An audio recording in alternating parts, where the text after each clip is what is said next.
Hello again, friends and loyal Wolfpack members, Chaos Wolf here, and welcome back to the Elite Dangerous 1.5 beta server. Now, if you do enjoy this video, please don't hesitate to hit those like and subscribe buttons, because they really do help my channel out. But anyway, what are we going to be having a look at today? Well, if it wasn't immediately obvious by the ship sitting in the hangar, we are going to be taking a revisited look at the Fer-de-Lance. Now, some of you might be asking, why are we revisiting the Fer-de-Lance now? And that is because 1.5 is going to be basically breathing a little bit more new life into the Fer-de-Lance. Not sure whether it really needed it, but in 1.5 the Fer-de-Lance is getting a somewhat of a substantial buff.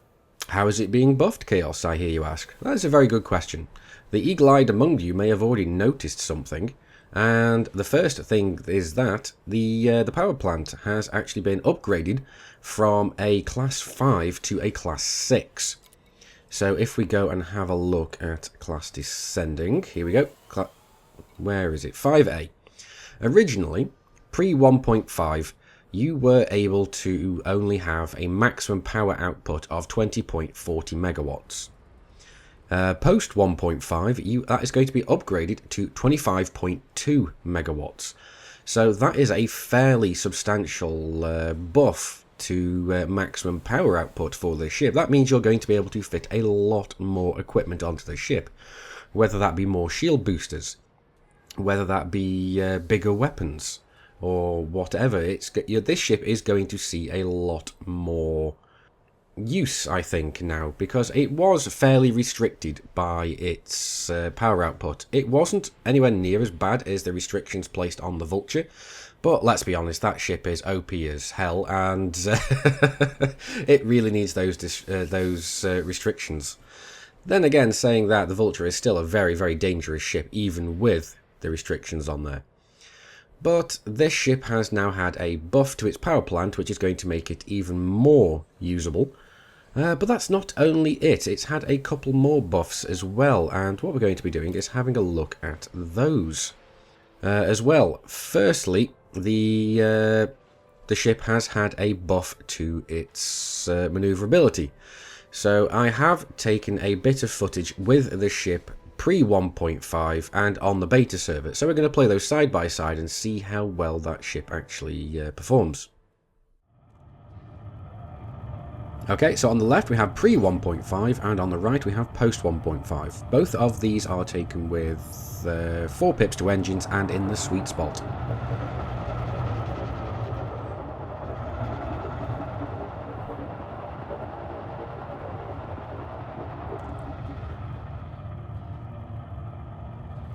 Alrighty, so there is a few things that I noticed from this little example. First of all is that in post 1.5 the full 360 degree pitch is completed a little bit faster. Now don't forget the possibility of a small margin per error because I had to record these back to back rather than side to side. So it may be a little bit off, but this is still pretty telling that the Fer-de-Lance has had a buff to maneuverability in 1.5. Now, what I have noticed as well is not only is the ship manoeuvring better, I also noticed that it was running slightly cooler. Perhaps a couple of percent lower heat. And that pretty much moves us over on to the next point of how this ship was buffed. This ship was actually buffed with its heat dispersion, so that it is more efficient at getting rid of heat. So we're going to go and have a quick look at how that works whilst we're in combat. But before we do, let's just have a look at how I have this ship set up. I've obviously got the best power plant. I've completely A-rated this ship out. We have gone for A-rated power plant, A-rated thrusters, frame shift drive. Admittedly, the frame shift drive has not been buffed, so you still have the absolutely horrible jump range of the Fer-de-Lance. That's not going to be getting any better anytime soon. I've got my standard D-rated life support and sensors, the best power distributor. And this time we're going to go and try some bi-weave shields out just to see how well they work. And we do have a 4A frameshift drive interdict and a couple of hull reinforcement packages. As to the hard points, we've gone for the huge plasma cannon, or the clipper cannon, as I like to call it on this ship, as it always likes to clip through the floor. We've also gone for 4 gimbaled burst lasers. I would go for beam lasers, but they just drain the capacitor way too quickly, so I'm going for burst lasers over them. We've got a D-rated kill warrant scanner, a chaff launcher, and 4 A-rated shield boosters. And this puts us only a little bit, less than a megawatt over power. So I am still able to have a lot of systems still running whilst we are out. Pretty much all I needed to do was turn off the cargo hatch and set my frameshift drive interdictor to the lowest priority so it turns off when we pull out our weapons. And that was it. That's all I needed to do. Alright, so let's get out there and see what mayhem this ship can now cause. Okay, well, we found our first target. I've not actually fired a single shot yet, but the Fer-de-Lance Dawn French decided to ram us on our way in. I did only have 2 pips into systems, and she did take about 1 ring of my shields down, but they've already reformed. But anyway, let's go put our power into weapons, and let's go and see how well this thing handles.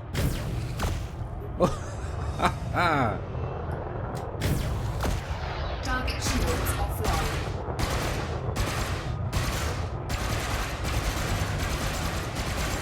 Oh, that's awesome. The sound of that is just epic. Well, let's see if we can get another plasma accelerator shot on it.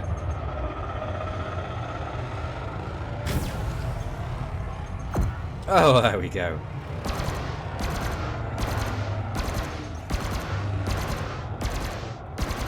Those 4 medium burst lasers still do a good number on the hull. Now, let's get our shields capacitor back up again and go and have a look for something else to kill. Okay, well, we managed to find ourselves a wanted Viper, and this will be interesting to find out because the Viper is supposedly a bit more maneuverable than us. So let's go and find out how well we can keep up with this guy. So, full pips into weapons.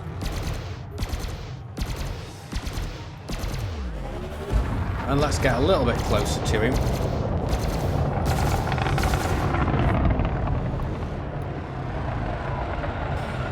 There he is. Come back here, you.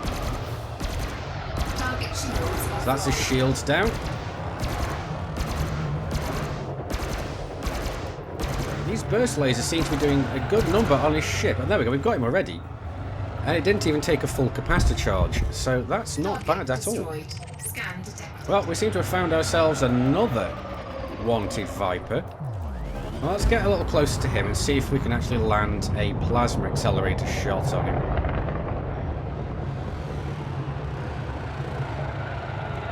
So come on, let's get a bit closer. He's a bit too far away for accurate fire at the moment. Somehow I don't think that's going to go anywhere near him. Considering that he's just accelerating away from us with his blistering speed.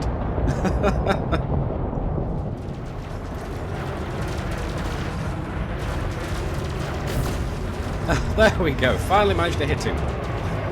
Had to sit on his ass for quite a while in order for that one to land. Well, let's help out these guys here. So that's that guy down. Target destroyed.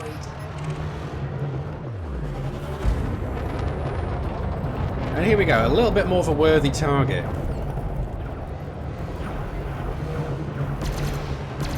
So let's get this guy's shields down.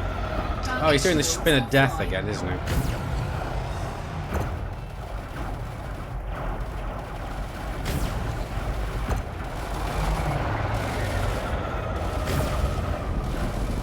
Oh, who said you could dodge my shell?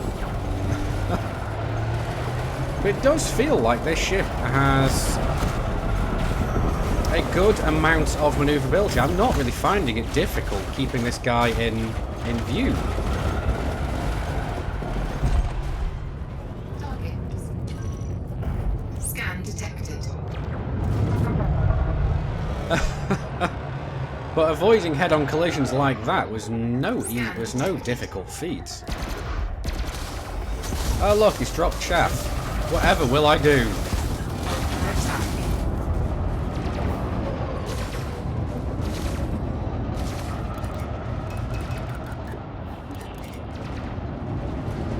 Let's get this guy back in view, shall we? Scan detected. There we go, we've got him back again.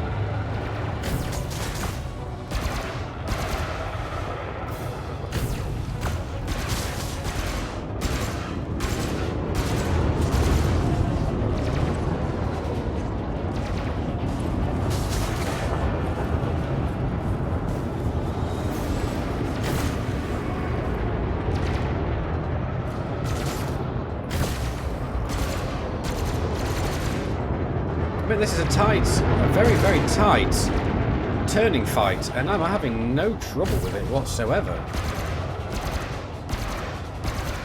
I am occasionally misjudging my plasma shots, but that's about it.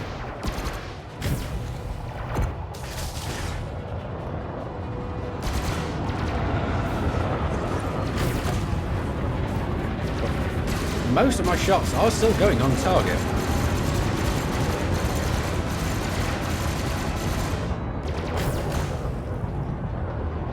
Look at the amount of damage we're reaping on this guy.